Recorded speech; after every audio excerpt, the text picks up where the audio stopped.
Hi, it's Mo. Welcome back to the Property Vlog. This week I wanted to share a recording of an interview that I did with billionaire Grant Cardone from back in 2019. So I used to co-host a podcast called Your Success Podcast, where we used to interview successful people from a variety of walks of life. And one of the interviews that we did was with Grant Cardone back in 2019.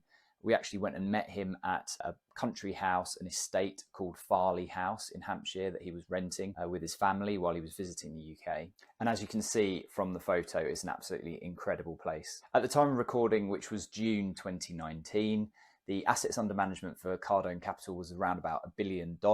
It's now over $4 billion of assets under management, and Grant's businesses combined do hundreds of millions of dollars in sales every year. That's outside of the Cardone Capital business. So I thought this interview was a really good fit for the Property Vlog audience and would provide some real value. So if you're out there and you don't have any money and you don't have any connections, if you just have courage and hope and you don't quit, you can go way further than you think you can. So, I went from hating sales to committing to it to becoming now known as like one of the greatest living salespeople on the planet. Yeah. It's going to be the biggest thing I've done, not just financially. It'll end up being a $10 billion, maybe even a $20 billion company. I am as committed to this as the drug addict is committed to. Yeah. I put $3,000 down, and today there's $1.2 billion worth of real estate.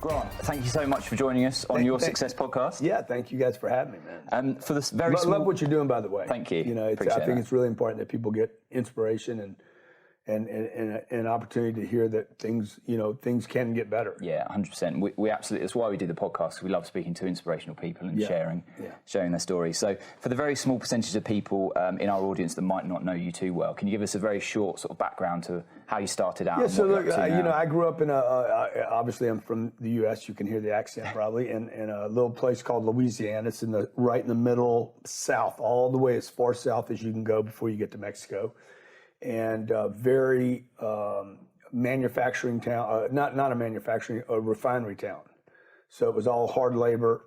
You either worked at the plant, the refinery, or you were in some kind of service job.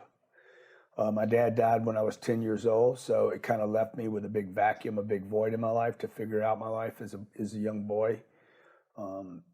And it didn't go very well for me for the next 15 years. And then from 25 to 45, I started dabbling as an entrepreneur and as a salesperson first, and then as a business owner at 29, and to where we are today, which is a long way from where I came from. Yeah. But I didn't have any money. I didn't start with any money. I didn't know how to get a loan at a bank.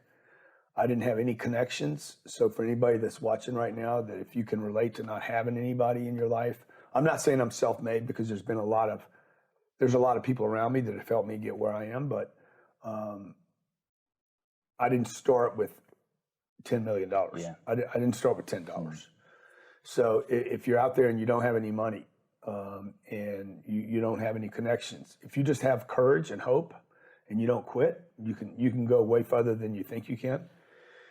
And the last thing I'll just tell you is somewhere in between there, like at 35 and 45, because you start getting information, right? I'm 61 years old, so the last 15 years has been probably more valuable to me than the first 25 years.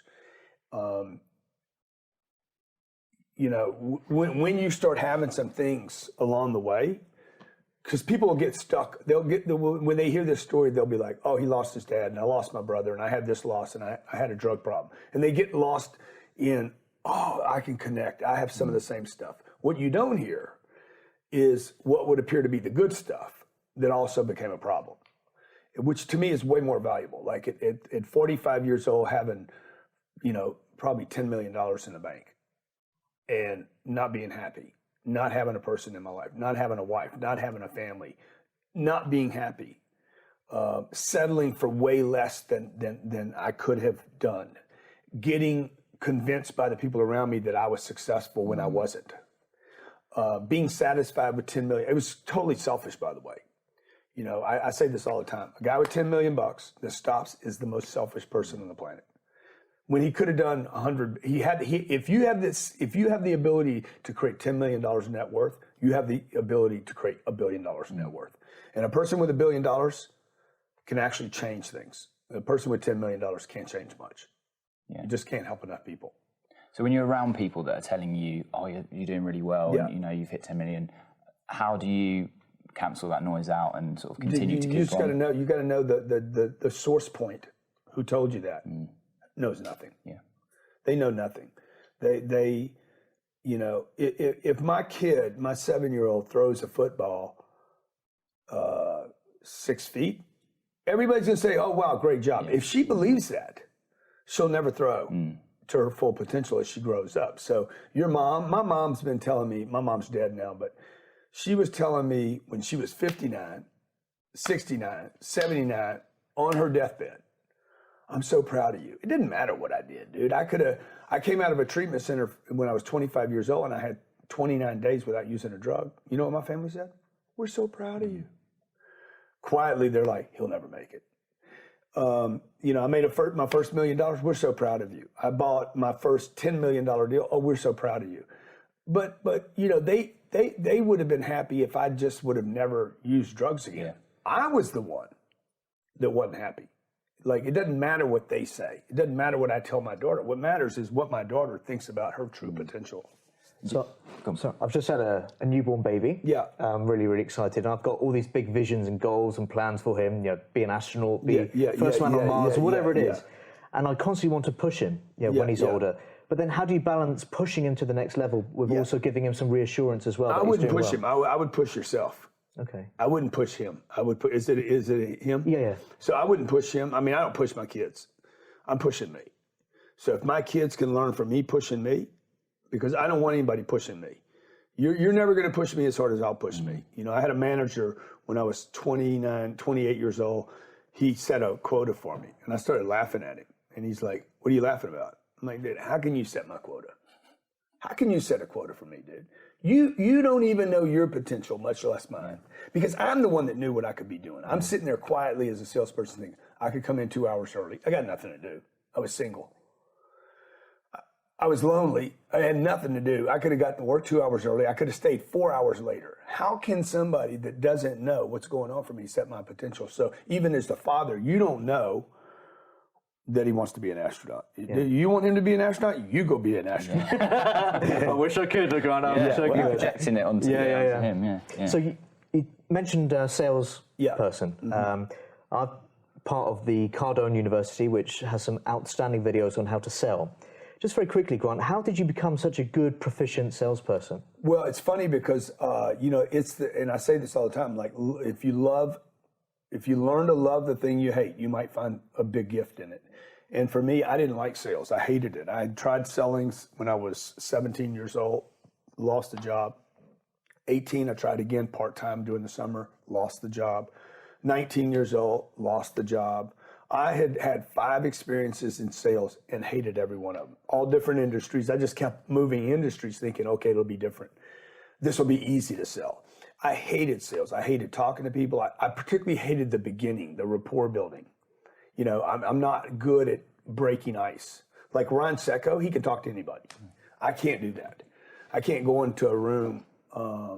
I could speak to 35,000 people, but I can't go into a room and start warming it up. It's just, I'm uncomfortable. So the point I'm trying to make is when I was 25, the only job I could get was a sales job. And I said, hey, you got to decide that you're going to get good at this, even if you hate it. Yeah. Because you can't lose another job. It would have been my 6th firing. And I'm like, I cannot lose another job. I did, by the way, get fired from that place. But they never got rid of me because I kept selling stuff. Yeah. So every time they'd fire me, I'd go back and sell something. They'd be like, okay, you can stay another day until the next time you mess up something. So, you know, I went from hating sales to committing to it to becoming now known as like one of the greatest living salespeople on the planet. Yeah. So in the things you hate, Yeah. like where does the hate come from? Like the things that you hate, the things that just grind you out, like just bug you. There's probably, if you just stay with it and look, just move to the side a little bit and look behind it, there might be some great gifts. Sort of on that, sort of connected to that, you hear a lot of people say, you know, do what you love and the money will come. Yeah. And I think you've said previously, you do what you hate, and because there might be more opportunity in it, right? Do what you love and the money will come. It's a complete lie. Yeah. You can't even show me the proof in that deal. Nobody can show me the proof. Do you think if you love something? Let me give you an example. Michelangelo. Okay, Michelangelo. He didn't want to paint the Sistine Chapel, right? It was the Sistine. Yeah. So I don't know what to call it, right? So, dude, the Pope said, "Yeah, I understand you don't want to, bro. Start painting." Look what he did. Yeah. Right. So now, I don't know if that's, you know, I'm just saying, like, I know artists that do what they love. They can't even feed themselves. You know, they love their wife too, or they love their husband, but dude, you can't even take care of them. You love your parents, but you can't take care of them. So it's just not true. If you just love something, if you only do the things you love, there might not even be any money in it. Like, you could love horses, but you should have lived like maybe 1,400 years ago. So falconry, we had a falconry guy out here yesterday teaching us about the birds and the history of it. 2 hours he spent with us. It was freaking unbelievable. You know, but, you know. It's a very niche thing, right? Yeah, you know, 1,400 years ago, everybody had a bird. Yeah. You know, that was the Lamborghini of the day. Today, that's probably not, you could love it, but you're not going to feed your family with it. Okay. So fast forward to today then, Grant. Correct me if I'm wrong, but it's over $1 billion worth of value that you've got in Cardone Capital. Can you just explain to people at home what is Cardone Capital and how that came about? There's a $1.2 billion worth of real estate. This started with $3,000. And I didn't know how to get a loan. I was sitting with the bank and I'm like, he's talking about stuff I have no idea. Like, okay, you read this document? No. Yes. No. But, you know, I didn't even know what I signed. Like that was my first deal. It was $78,000 house. I put $3,000 down, and today there's $1.2 billion worth of real estate. We'll add probably $200 million to that in the next 60 days. So I could be at $1.5 billion within the next 60 days. I contracted $400 million worth of deals since I landed on this piece of property in America. So these are all big properties, big 40 acres with 400 or 500 units on it. We own all the units. And then we lease them or let them out to the tenant. The tenant lives there. They're happy about it. They don't have to buy something. They're not committed to it for 30 years. I am. And they pay rent $1,500 a month times, well, I think we got 6,000 units. We'll be at probably 7,000 units by the end, you know, here by July. And so what I did was, I've been doing that for 35 years, slowly buying stuff with my own money. And then about 20 months ago, we opened it up to the public, and people started on Facebook and Instagram saying, I want to invest with you. I don't want to do it. I don't want to go buy the deal. I don't have time. I work for at Morgan Stanley. This guy says to me, I work at Morgan Stanley. I don't have time to go buy real estate. We had another gentleman, he's got money, but he's got bad credit because he had a business that went upside down. He's like, I can't get a loan, but I can. So what we're doing is we open it up to the public, and we charge less than any fund group in America. We provide a 15% return annualized on the property, so people are paid like 6% while we sit and wait to get the other 9%. And I think it's going to be the biggest thing I've done, not just financially. It'll end up being a $10 billion, maybe even a $20 billion company, but more important than the money is that I'm going to disrupt the way Wall Street has its lock, the banks in America and Wall Street has this lock on the great investments there. Because in America, it's probably similar to here. Here, you know, you can buy real estate, but you're not going to get the great deals. You know, you can play the real estate game. You could put together a bunch of real estate, but you're not going to get the great stuff. The great stuff goes to Barclays and HSBC, you know. So what we're doing, the game we're playing is, and I did all that other stuff before. What I'm doing is I'm buying real estate that the institutions are going to buy from me. So they're either going to buy the real estate all from me later, or they're going to buy the entire Cardone Capital and pay a premium. Yeah. Amazing. Yeah. And that's absolutely incredible, but you're traveling so much. How do you manage that, and how do you sign the new deals and find the new properties while you're on the move? So I have looked at, I don't know, millions of square feet of property over my career. I could be hundreds of millions. I know a piece of real estate. It doesn't matter where you show it to me. I mean, you can show it to me on a Google map, and I'm like, I'm buying that piece of real estate. I know how to read. I know how to read the leases from a distance. But I also put people on the property. So with technology today, I can put my management company on the property. They can video it to me. If I'm in this case, I'm out of state. Like I'm doing a deal in Orlando, Florida right now, 10 minutes from Disney. I know the location. I know where it's at.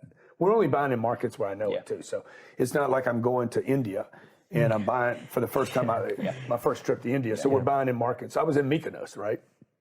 Best country in the world, right? Yeah, Greece. So I was over there, and they wanted to show me property. I'm like, look, guys, I don't know Mykonos, but that piece of property right there, who owns it?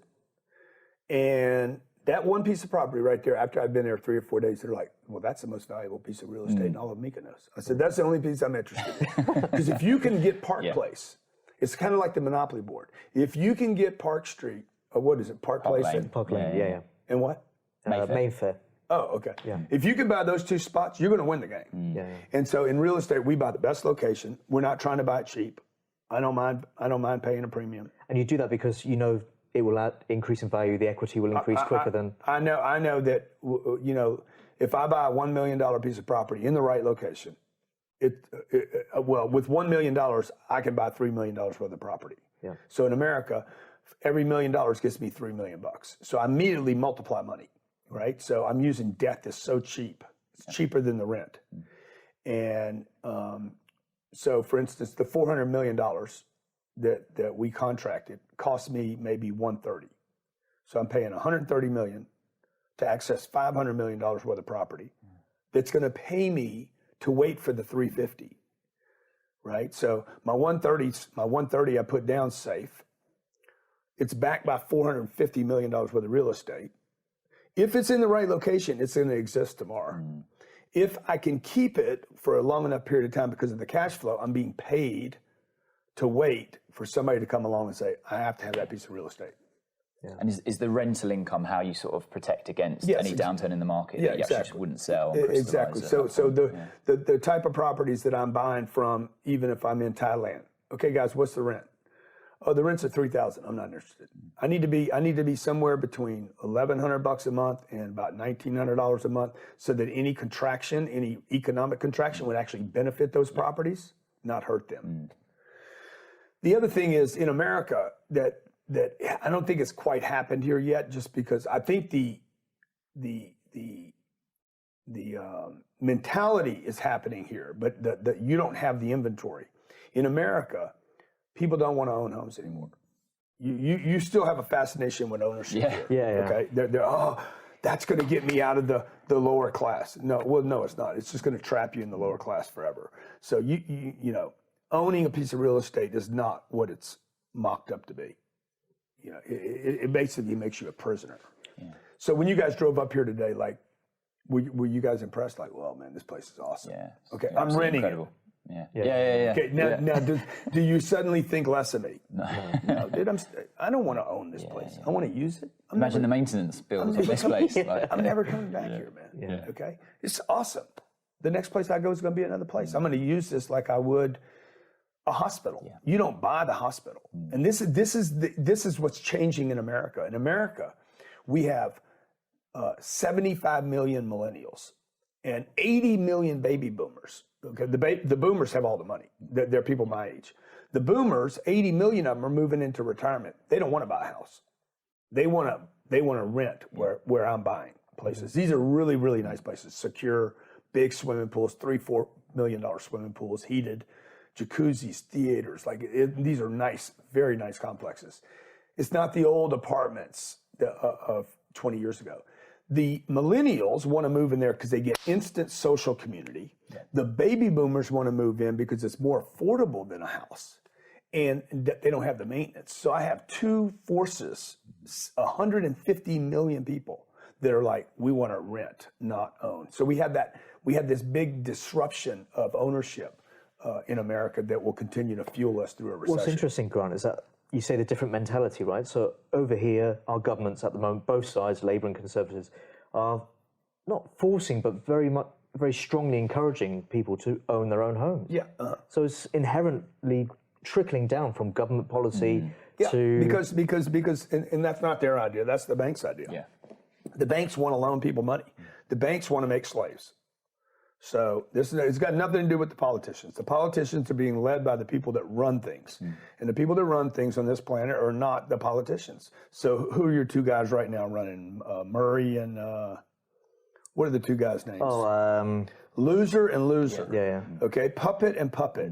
Because none of them have anything to do with what's really going on. Somebody's telling them, hey, we want more people taking loans out in America, in London. Yeah. And what we need them to take long-term loans for 30 years because that ensures that they stay in that location and pay taxes. Yeah. So the banks make all the money on a house loan. That's who makes the money, okay? They make 6% a year times 30 years. What is that, 180%? Yeah. There's no way that 6 times 30, is that what that is? Yeah, it's 180% over the there's a real good chance your house is not going to go up 180%. Yeah. So Grant, you've got Cardone University, you've got Cardone Capital, you've got the 10X brand, which is this global mega brand. How the hell do you balance your work life?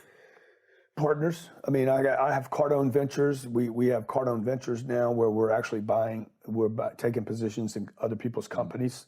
Companies that are doing 2 million want to go to 20 million want to go to 200. So we're becoming a partner with those. I have a partner in that business, Cardone Ventures. We have an advertising firm, Cardone Kern, where we're doing social media advertising for people doing the same kind of getting people known on the internet, driving leads to their business, just like we did for my own business. Partners and good people, man. Yeah. I got a lot of good people, and in the real estate, we have lots of people that benefit from the expansion that we're doing, whether it's banking relationships or lenders or insurance groups, and that can support us. And how do you fit in time? How do you fit in family time and things like that with all of those? What we're doing is it's the question that everybody asks. How do you do it all, dude? Like what you do if you want to do it all, quit compromising on what it takes to do it all. And the thing that we confront at my house is money.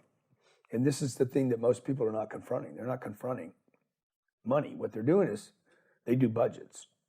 We have enough money to do this. I don't do a budget. What I do is, what do I want? How much money does it take? And then I go create the money. This is what we did thousands of years ago when you hunted. If you were hungry, you're like, I'm hungry. What do we want to eat? Well, whatever. What can we eat? What can we kill? What can we go? And my job back then was to go out and not come home, dude, until I didn't have anybody to blame. You could blame Brexit. You can blame everybody you want to blame. But if your kids need to eat, right? So back then it was like, get food. Now it's like, people are like, I'm just going to take whatever they give me. And I'm going to make sense of it, as opposed to what life do I want? I need a nanny, okay? I don't want my kids to go to school. I went to school. I went there. I sat with the other little numbnut loser kids that I was. I was there to distract every child in the room, okay? I had no interest in the class. My job was to make sure he didn't learn anything, and that you and I had fun, and that the teacher went home and had the worst day of her life. I hated school. So I hated every second of it. I don't want to do that to my kids. So what do I need? Oh, I need a nanny. What's a nanny cost? $80,000 a year. Oh, then I got to bring her around with me and feed her. And then I got to put her in a hotel room, so I need another room. So you guys start doing the math on all this. Okay, I don't want to, I got my nanny, I got two kids with us. We want to travel around the world. What's that going to cost? What's it cost to be gone 30 days and be in nice places that are secure? Service, a chef. None of our parents got us ready for that kind of budget. Yeah. So it's what they said was, get a good job. That job will pay £85,000 and make do with what and make do with the 85,000. It's the wrong way to do the math, dude. What kind of life do you want? Not what can you make sense of. What kind of life would allow you to be able to do work and life? Yeah. Oh wow, man! You know what? If I'm gonna travel, I need a plane, dude. Then you got a new calculation to do. Then I need pilots. Then I need a place to keep the plane. Then I need insurance. And all of a sudden the whole thing gets really complicated. And you're like, damn, I need some money. now you start picking what would produce enough money. You start thinking creatively. Once you commit, you start thinking creatively. Again, look, I started with nothing. For me to be doing what I'm doing today is because I'm committed to figuring out. I'm as committed to this as the drug addict is committed to the heroin. And he has no money. But he has no money. His reputation sucks. He owes every drug dealer in town, and he'll still get his fix. He'll still figure out how to get his deal. Yeah. So effectively, there are no limits in your life, right? Because you create the opportunities. If you see something you want, that's it. I'm going to get it. Yeah. And that's the best way to be. Yeah, and so the question to the viewer is going to be like, yeah, but when's enough enough, and when's it ever stop? I don't know. I don't ask that question. They're asking that question. I'm not asking when's enough enough. I'm looking at a Airbus 319 right now because it's got 5 living rooms in it, and it would allow me to actually do more of what I want to do. Yeah. I want partnerships in here. Right? I want partnerships in South America. I want partnerships in China. Other people have done this. It's not like I'm some freak of nature. Coca-Cola's done it. General Electric has done it. Boeing has done it. Like, who's done it? Not people, companies. Yeah. And somebody runs these companies. So all of you that are, listening for advice on social media and the guy has the advice, you should be listening to companies that have done these big, giant things, like the Goldman Sachs and Barclays. How many employees do you think they have at Barclays? Tens of thousands? Hundreds of thousands. Yeah. Their payroll is, hundreds of millions of dollars a year. How many jets do they have? Yeah. Don't go to your uncle and say, should I buy a jet? Ask Barclays how many jets they own. Dude, they recycle jets every 3 years so they get the write-off of it. So what you want to do is you want to learn, you don't want to listen to your dad that says, pay the house off and don't have debt. That's not, Barclays didn't create their empire buying a house. They created their empire lending ignoramus money to buy a house. Yeah. So you got to shift your viewpoint if you want the ideal life. Otherwise, you're just going to get the leftovers, and you're going to have your class excuse that's been around here 2,000 years. You're not the class. You can't have it. You can't get there. Instead of studying, how do I get there and create the life I want? Because some people have done it here. Yeah. So, what advice would you, with that in mind, what advice would you give for people that are maybe starting out, and from learning from you, what can they do differently, or what can they start to do now to really accelerate their success? I would, the 10X rule is based on, look, the goals people are setting are too small. I want to get a good job. I want to get married. I want to be happy. The goals are wrong. And I hate to tell somebody their goals are wrong, but I don't know that your goals are wrong. I know that my goals have always been too small. Everything I have done in my life has not been, I have underestimated what I could do. Every time I've gotten to where I was like, dang, dude, that wasn't even that hard. Like, it wasn't even that difficult. And it got easier as I got rid of the people that said I couldn't do it. Mostly, it wasn't really people saying I couldn't do it. It was mostly people saying, dude, but why do you need to? They were questioning why I need to, right? So if your kid decides, man, he don't want to be an astronaut. He's like, I don't want to be an astronaut, dude. I want to be the guy that creates the company that sends millions of people to another planet. See, he's like, why would I want to be the pilot, dude? He's just another worker. I want to be the Elon Musk that figured it out, right? So, and you'll be like, man, just be happy to be an astronaut, right? But he's got a bigger dream, and we should all. That's the first thing I would tell people. Look, whatever you think your dream is, one, you got to add money. You got it. People are having goals and dreams without money. There's all these quotes on the internet. A goal without a date is merely a wish that will never happen. Whatever, dude. A goal without money attached to it. okay, is something that will never be accomplished because there is no goal on this planet that doesn't require money, including happy. To be happy, you need money. And your audience is, I'd love to see their comments. Like, you cannot be happy without money. The only way you can be happy and broke is to be insane. Yeah. Because only an insane person would say, yeah, dude, we're all good. I don't know where food's coming from tonight, but I'm happy. That means, well, I don't know where how you're paying for your drugs. Because you can't be happy knowing I can't pay for the next meal. It's just, it's mentally impossible. Yeah. So looking forward then, Grant, where do you see Grant Cardone in 10 years' time? 10 years older. It's interesting. At this age now, you start thinking about expirations, right? Mm-hmm. So, but I've been thinking about expirations since I was 20, because my dad died when I was 10. So I got used to people dying. 20 years old, my older brother died. I was 20, he was 25. So I had a dad die at 52, an older brother died at 25, and I'm like, man, this is gonna be a short trip here. So I keep thinking, I'm gonna die. When I was 25, I'm like, I'm gonna oh wow, I made it to 25. So I don't know, man, 10 years from now, hopefully I got good health and I can move around and I'm as energetic as I am today. I think the real estate we could be at 20 billion by then. I mean, it could be big.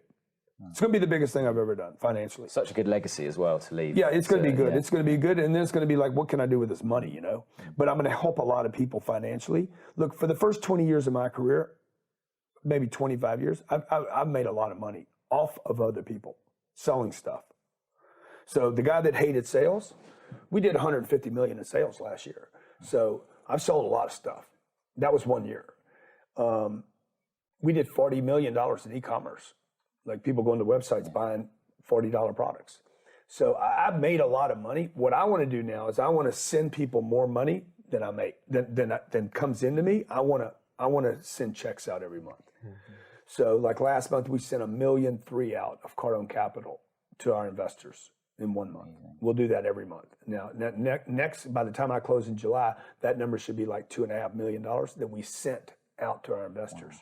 I'd like to see that grow in the next 10 years to where I'm sending hundreds of millions of dollars out every month, not every quarter. Because the banks, they pay you every quarter. Wall Street, every quarter. Most funds, probably 99% of all funds pay every quarter. We want to pay people every month so they can start saying, you know what? That Cardone guy, man, pays me on time every month. Word spreads, more people join. Yeah, more people join. It's a win-win. And people start praying for me. Because you see, dude, I don't care. People in India are going to be praying for me. People in the Buddhist countries are going to be praying for me. Communists are going to be praying for me. They'll be like, to whatever God they pray to, they're going to be like, make sure you take care of this guy. Maybe it gets me a couple extra years. Yeah. Grant, we've really enjoyed our interview with you, but we want to be respectful of your time. This podcast is all about success, and as such, we ask everyone we interview, what does success mean to you? Yeah, for me, it just means it's not what you say about me. It's what I know to be the truth, and my truth changes, right? So it's, am I filling the gap? It's success for me is never about what I've done. It's about what am I going to do? What is the gap between where I am and what I could do? And so for me, it's always a bit of a reach forward, right? So I'm getting up hungry every day. I'm like that falcon that's like, I need to hunt today, Maybe he had his kill yesterday and he's got 2 days, but sooner or later his stomach's going to get empty and he's going to be, I got to hunt again today. Because with that falcon, it's like either somebody's going to kill him, he's going to kill something, or he's going to have sex with something. I mean, that's the only 3 things that falcon does. I kill it, it kills me, or have a good time. We copulate for 5 seconds. So and then it's back to I kill or they kill, And everything else is like, let's roll. So, I just want to I want to keep finding that thing that interests me. Right now, I'm trying to take care of myself physically more. I wasn't doing that a year ago, so that's on my plate. My kids are getting older. I want to have as much of many moments and experiences with them as I can. I want to make sure my marriage is working. Like, there's so much, it's always like, how can I get better as a husband? Yeah. in a marriage that's 15 years old, then it's 20 years old, then it's 25. There's no book on that stuff. Yet. Well, Grant's Guide to Marriage. yeah, I don't know. I'm probably not the guy for that. But. Brilliant, Grant. Well, thank you very much for your time. We really you appreciate guys are it. awesome, man. I really appreciate what you're doing, and I appreciate you taking the time to do this. It's our pleasure. Yeah. Thank you very much, Grant. Thank you. Cheers, buddy. Thanks, Grant. Thank you. Thanks, guys. So I hope you enjoyed that video. One of the main things I took away from meeting Grant, as well as how polite he was to the staff at the house, his team, to us, to everyone around him, was really about how you need to think bigger with your goals. And people just aren't thinking big enough. And that's often because of the people around them, their external environment, and people telling them sort of why do they need to have such big goals, and actually doubting their ability to even achieve the things that they're saying. And that actually really reminded me of this clip from Jay-Z on Hot 97. It's like, don't listen to anyone. Everybody's scared. Everyone tells you how things worked out, but it worked out for you that way. And then a lot of people will try to put their fears on you. You can't do that. No, you can't do it. Right. You know what I'm saying? So they just projecting. They're putting things that they don't believe that they can do on you. And you may possibly can do it. My uncle said I never sell 1 million records. I sold 1 million records like 1 million times. So he was, I'm sure I'm his nephew. I don't think he meant any malice. He wanted the best for you, but he just was projecting his fears right. and things that, are you crazy? How are you going to do that? How? I'm sure there's things that I do now that he can't believe that I was able to accomplish. But he couldn't even see it at the time. So he was just projecting, putting his fears on me. So the whole thing is just, and always believe you're great, even before anybody else believes it. So a massive thank you for watching. Please remember to like the video, subscribe to the channel, and share the video with anyone that you think might get value from it. And remember to check out Your Success Podcast for wherever you get your podcast from. Thanks for watching, and see you next week.